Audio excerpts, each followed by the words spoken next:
La Presidencia de la República y el Ministerio del Ambiente y los Recursos Naturales, Marena, guardan silencio sobre el decreto presidencial 15/2017 que eliminó los requisitos de los estudios de impacto ambiental para la ejecución de proyectos que intervienen en los recursos naturales y que ha sido criticado por organizaciones ambientalistas. Y para conversar sobre este decreto nos acompañan en el estudio el doctor Jaime Inser Barquero, exministro del Marena, y la experta en Derecho Ambiental Rosario Sáenz, directora ejecutiva de la Fundación Nicaragüense para el Desarrollo Sostenible. Muchas gracias por acompañarnos hoy en esta noche. Doctor, hasta ahora el gobierno mantiene este silencio. La única explicación o mediana explicación que hemos conocido ha sido la del presidente del COSEP, José Adán Aguerri. ¿Qué lectura hace usted de este decreto emitido por Presidencia y publicado en Gaceta? Bueno, el presidente realmente ha tenido que optar por una gestión que viene desde el sector privado, desafortunadamente, que va en contra del desarrollo sustentable de este país, porque al restringir los aspectos ambientales a través de los impactos que en todos los países civilizados del mundo son los primeros que las verdaderas empresas atienden, aquí todo lo contrario. Este es un país abierto al saqueo y no tardan en aparecer empresas que, conociendo lo que pasa en Nicaragua, vengan por los despojos de lo que quede de este país. Y de alguna manera, pues, es lamentable que, porque tenemos muchos ejemplos en muchas empresas e industrias que coadyuvan a este tipo de destrucción ambiental progresiva que Nicaragua está sufriendo. Y de hecho, cuando uno piensa desde la desaprobación del Convenio de París por parte de Nicaragua, cuando uno piensa en que en todos los países del mundo los inversionistas ya están sabidos de que es importante observar las regulaciones ambientales e incluso las fomentan ellos mismos, aquí estamos haciendo todo lo contrario. Rosario, en el artículo 7 del decreto se deroga ya un decreto anterior, el 76/2006, que establecía el sistema de evaluación ambiental. En un análisis que ustedes han hecho al conocerse este decreto o decretazo, como lo hemos llamado en Confidencial, ustedes decían que si bien ese sistema no era el más conveniente para el país, de alguna manera era importante mantenerlo. ¿Qué impacto tiene la derogación del sistema? Bueno, en primer lugar, es una realidad que mediante el decreto actual se derogó el sistema como tal. El sistema no se volvió a crear en el decreto. El decreto alude que quedan sujetos, dice, a estudios de impacto ambiental, los señalados en la lista de estudios de impacto ambiental, pero no hay lista taxativa de actividades, excepto algunas cuantas que se mencionan, un poco perversas para nosotros, a nuestro juicio, porque dice, por ejemplo, que algunas actividades como la conservación de áreas protegidas está sujeta a permisos ambientales. Las reservas silvestres privadas están sujetas a permisos ambientales. Una cosa absurda e ilógica. Sin embargo, dejó por fuera a otras actividades que son sumamente importantes y que causan enormes impactos en el país. Ha señalado el señor del COSEP, lamentablemente, que creo que no conoce el sistema jurídico.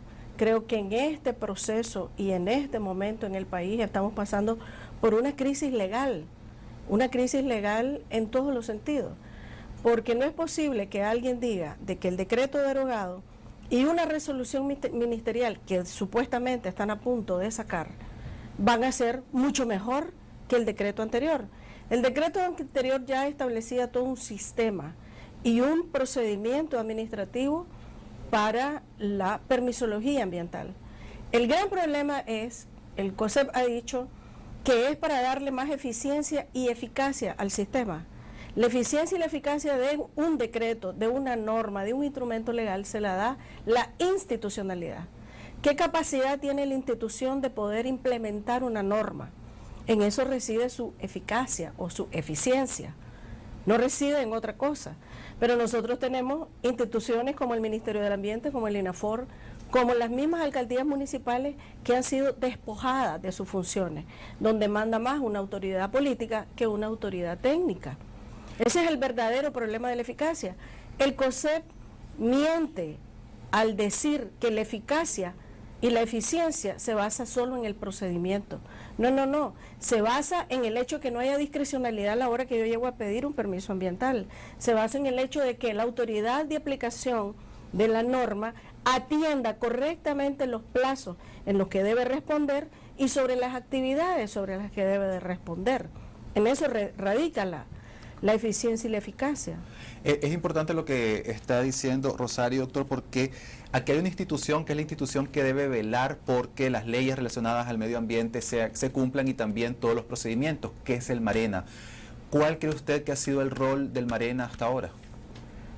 Bueno, como dije, el MARENA fundamenta su acción en no hablar, no oír, no mirar y no tomar decisiones que la ley le permite en términos de salvaguardar el medio ambiente y fomentar un manejo sostenible de los recursos naturales.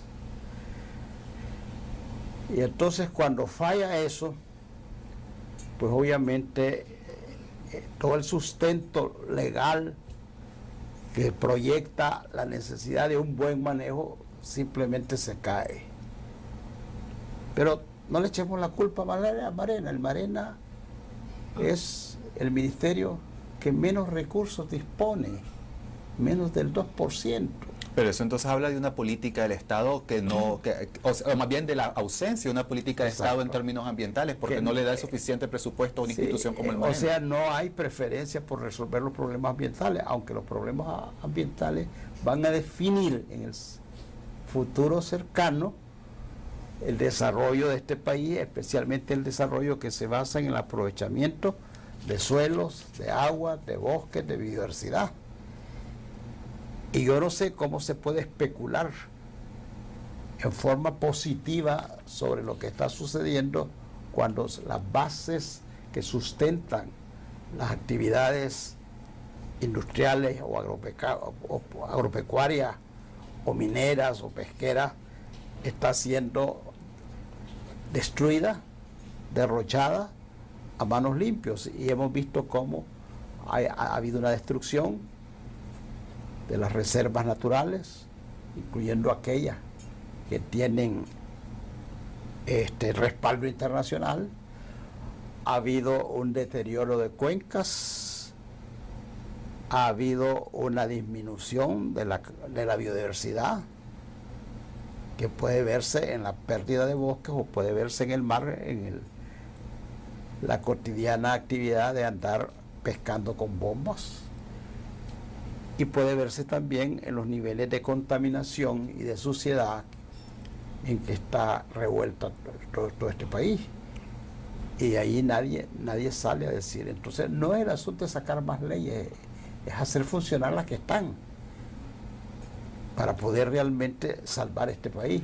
Rosario, el decreto habla de excepción de estudios de impacto ambiental y menciona en el caso de proyectos de emergencia nacional, proyectos para mitigar desastres o de interés nacional.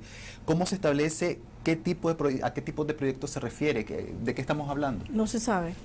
Exactamente, en eso reside uno de los logros del empresariado privado nicaragüense, al que representa, ¿no?, la cúpula del COSEP, porque no representa todo el empresariado nacional, por suerte, creo yo, porque hay empresarios que sí tienen una actitud, sobre todo medianos y pequeños empresarios que tienen una actitud diferente, pero ha sido un logro para el COSEP el hecho de que se deje ese artículo. Entonces, por un lado se hace una enumeración taxativa de algunas actividades, pero por el otro lado se dice de interés nacional, y cuando decís de interés nacional lo vas a dejar a una norma todavía de menor rango decidir qué cosa es de interés nacional. ¿Interés nacional podría ¿verdad? ser una explotación minera? Claro, por supuesto que sí. Ahorita en Nicaragua venimos ahora de una reunión con la plataforma minera que se ha que se ha establecido en contra de la minería. Estamos hablando gente de San Albino, gente de San Fernando, gente todavía de Rancho Grande, porque eso está ahí, ¿no? O sea, se suspendió la concesión, pero sigue latente la posibilidad de que se vuelva a reactivar si se prestan algunas condiciones para que se vuelva a hacer la minería. Las protestas que hay también en la mina de la India, las protestas que continúan en La Libertad. Hay una plataforma creada y ellos están diciendo, oigan, estamos preocupados, porque ahora sí quedamos peor. Pero lo que asusta en este caso es que las empresas que hablan de responsabilidad social empresarial, que son las más grandes, las que tienen poder económico para poder, digamos, pagar incluso espacios grandes de responsabilidad social empresarial, hablan mucho de la sostenibilidad de sus empresas, pero creo que no se ha entendido qué cosa significa sostenibilidad empresarial. Ya tuvimos 3 años de crisis de agua. Las empresas tuvieron grandes pérdidas. Lo escuchamos al señor Halley, escuchamos a los arroceros, escuchamos a los azucareros, pero también escuchamos la crisis de los pequeños productores por los problemas del abastecimiento de frijoles, de maíz, etcétera, ¿no? Entonces hay todo un problema nacional y no entendemos cómo el gran empresariado que sufre las consecuencias de no adoptar las medidas ambientales correctas, porque aquí no estamos hablando de proteger a los pajaritos, estamos hablando de proteger la propia inversión de ellos y no tener procedimientos y mecanismos feudales de trabajo como son los que hemos señalado que sigue siendo el empresariado nicaragüense un empresariado muy atrasado en sus formas de producción. Y ellos, sabiendo de que van a tener muchas pérdidas, están obviando algo que por gravedad va a caerles. Lo vimos el año pasado con el caso del Grupo Q. El Grupo Q, no, o fue este año, el Grupo Q con sus inundaciones, en la inversión que hicieron cuando rellenaron un área que estaba destinada para frenar el paso del agua que viene de la Sierra de Managua hacia la avenida Jean Paul Jenny, creo que es la que pasa por ahí. ¿Qué le pasó? Se inundó. Y dijo, no, es que fue una fuerte lluvia. Pues esperemos que eso va a pasar. Van a pasar sequía y vamos a tener eventos de grandes lluvias. De lo que se trata entonces es de cuidar su propia inversión. ¿Por qué queremos ir para atrás y no para adelante? ¿Por qué las empresas quieren retrocedernos y no avanzar hacia el desarrollo, hacia mejores condiciones para enfrentar con mejor soltura su inversión? Vamos a hacer una pausa y de regreso continuaremos analizando este decreto presidencial. Ya volvemos. Seguimos conversando con el doctor Jaime Inser Barquero, exministro del Marena, y la experta en Derecho Ambiental Rosario Sáenz, directora ejecutiva de la Fundación Nicaragüense para el Desarrollo Sostenible, sobre el decreto presidencial que elimina los requisitos de estudio de impacto ambiental en el país. Doctor, este decreto del presidente Ortega se hace público unos días después de que se conociera que en Brasil un juez frenó temporalmente un plan del presidente Michel Temer para permitir la explotación de las minerías en la zona de la Amazonia, en el norte de Brasil. Este decreto también se da, años después de que Nicaragua decidió no firmar el Acuerdo de París. Pareciera que hay una actitud oficial gubernamental, de aislar al país de esta tendencia global de protección del ambiente. Mira, casualmente, estos fenómenos climatológicos a los cuales se les echa la culpa, por no decir Nicaragua está destruida y no puede resistir una lluvia, un aguacero, una correntada, habrá destrucción, habrá propagación de enfermedades, habrá que damnificar a mucha gente que vive en los ríos. Entonces, como que no hay, más allá de quejarse de la lluvia, atacar el verdadero problema, que es la falta de ordenamiento territorial y el mal manejo que estamos haciendo nosotros de los bosques, que son los que regulan el clima. Y sobre todo en un país que como Nicaragua se considera uno de los más vulnerables, porque por nuestra condición tropical tenemos frecuentes e intensas lluvias, porque estamos dentro de la banda de huracanes que se van a incrementar. Bueno, ya el año pasado tuvimos un huracán en diciembre, que fue bastante raro, ¿no? Y que cuyas consecuencias todavía no conocemos realmente. Entonces, estamos tan expuestos a eso que en lugar de prepararnos para confrontar hasta donde sea posible estos elementos naturales, pues realmente estamos contribuyendo a exponer al país y a sus habitantes a mayores riesgos. Rosario, ¿cómo afecta este decreto las otras leyes nacionales que protegen el ambiente, pero además los acuerdos internacionales que ha firmado Nicaragua? Bueno, como señalaba el doctor, realmente nosotros quedamos ante una situación vulnerable en general desde el punto de vista jurídico e institucional. Todo el avance que ha habido a nivel mundial, a nivel de las instituciones que se están preparando y dotando para enfrentar de una mejor manera los cambios climáticos, porque esa es la realidad, no solamente el sector privado, sino también las instituciones públicas están dotadas de mayores conocimientos, mayor información, mayores instrumentos legales e institucionales para poder enfrentar con mejor capacidad y beligerancia todos estos elementos.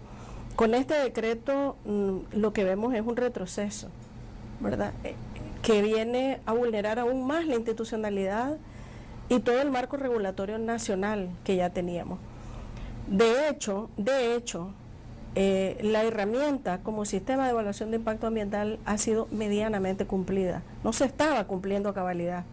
Como decimos, se ha cumplido de manera discrecional.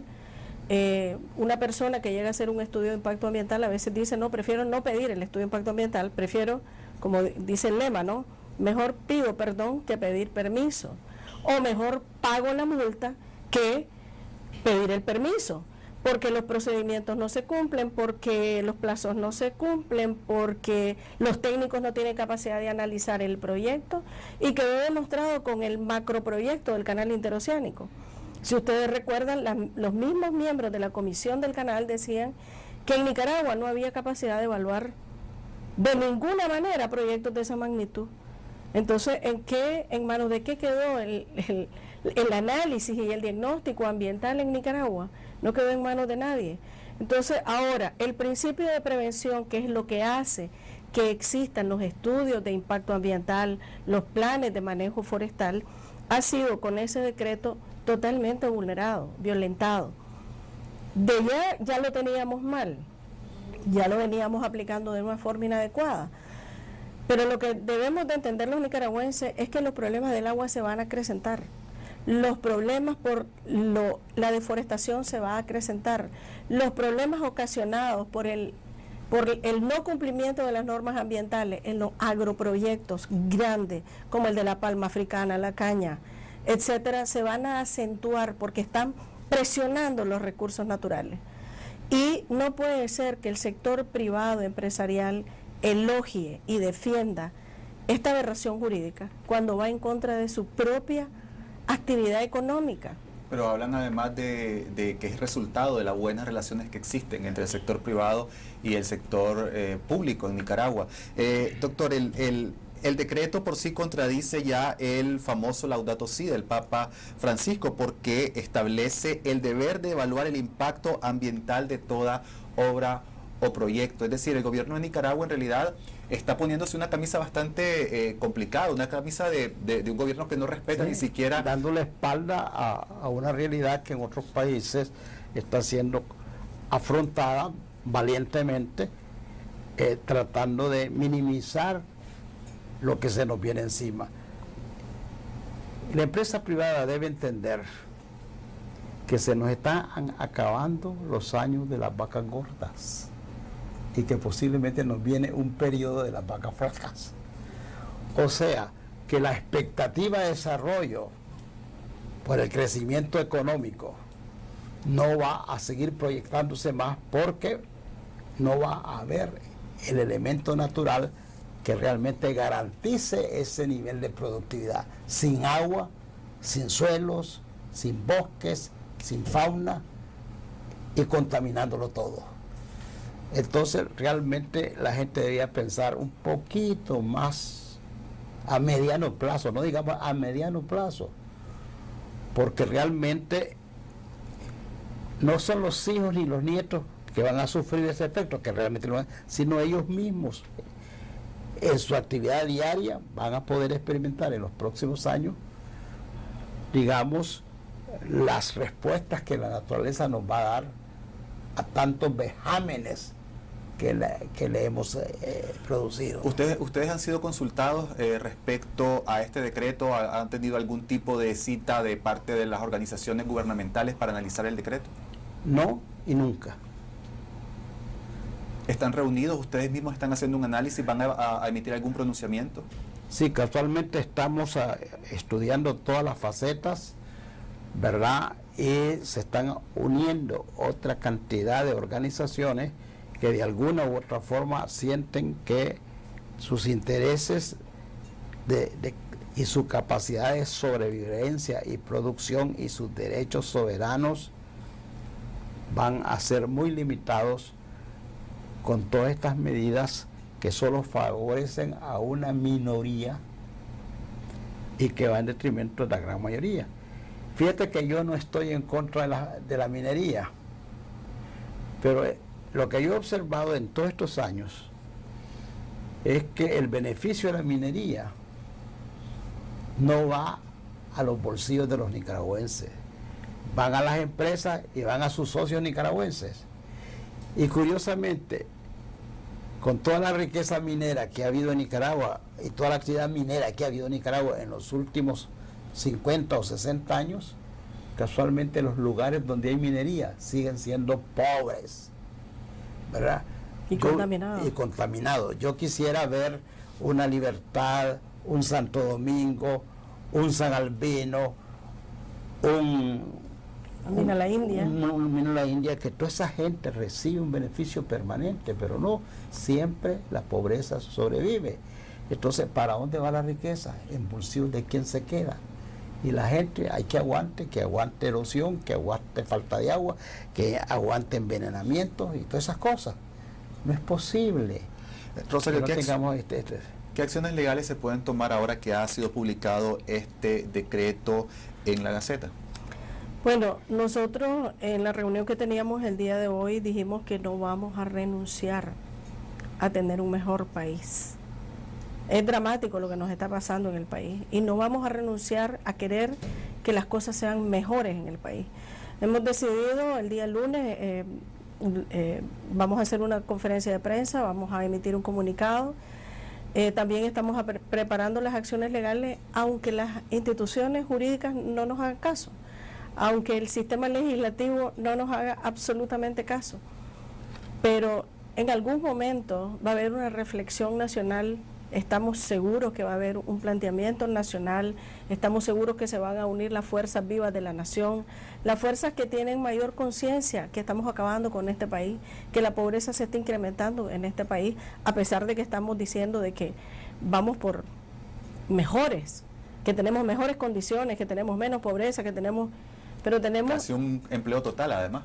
No, oye, mejor que Canadá, mejor que cualquier país desarrollado. Lo que no entendemos es por qué cada día hay más canastos en la calle, más niños en las calles. Granada está inundada de niños pidiendo. Entonces, yo creo que ahí hay una... nosotros estamos, pues, frente a esa realidad nacional, en lo que nos toca, hemos... He sido receptivo en escuchar las plataformas del agua, la plataforma contra la minería, nos han llamado las redes de mujeres contra la violencia también, porque es una forma de violentar los derechos de las mujeres. ¿En manos de quién está el cuidado de los niños y la problemática del agua? Está en manos de muchas mujeres, que son las que sufren también las consecuencias de la ausencia del agua. El lunes estamos convocando a una conferencia de prensa, aún no nos hemos puesto de acuerdo ahí en el lugar, si lo vamos a hacer en la laguna de Tizcapa, creo yo, o vamos a hacerlo por la laguna de Sososca. Luego les vamos a avisar con tiempo para que nos puedan acompañar. Doctor, nos queda poco tiempo, pero aquí estábamos hablando anteriormente de que la protección de los recursos naturales debería ser una política de Estado importante. ¿Qué medidas urgentes se deberían tomar en este momento o a partir de este momento en Nicaragua para evitar el deterioro del medio ambiente en el país? Bueno, dejar sin efecto esa reforma y agarrar la anterior, mejorarla e implementarla, porque no era una reforma enteramente mala. Lo que pasa es que nunca le dieron la fuerza de implementación necesaria. Y de alguna manera limitar un poco la ambición o codicia de ciertos sectores que buscando un enriquecimiento rápido están pasando sobre la seguridad nacional, sobre la sobrevivencia de ellos y de sus hijos, porque vamos a heredar un país en peores situaciones que las que nos tocó vivir. Entonces hay un compromiso generacional, hay un compromiso mundial de responder a la necesidad de esto, y hay un compromiso ético y religioso, que es lo que el Papa Francisco hace un par de años dio a conocer a través de su Laudato, ¿verdad? Entonces, moral, ética, profesional, social y económica, hay una cantidad de responsabilidades que tienen que asumirse para darle a este país una verdadera opción de desarrollo. Muchas gracias, doctor Jaime Inser, muchas gracias, Rosario Sanz, por estar con nosotros en el programa. Eso es todo por mi parte, agradezco su sintonía y los invito a que nos acompañen mañana en otra edición de Esta Noche con mi colega Juan Carlos Sampier. Que tengan una feliz noche.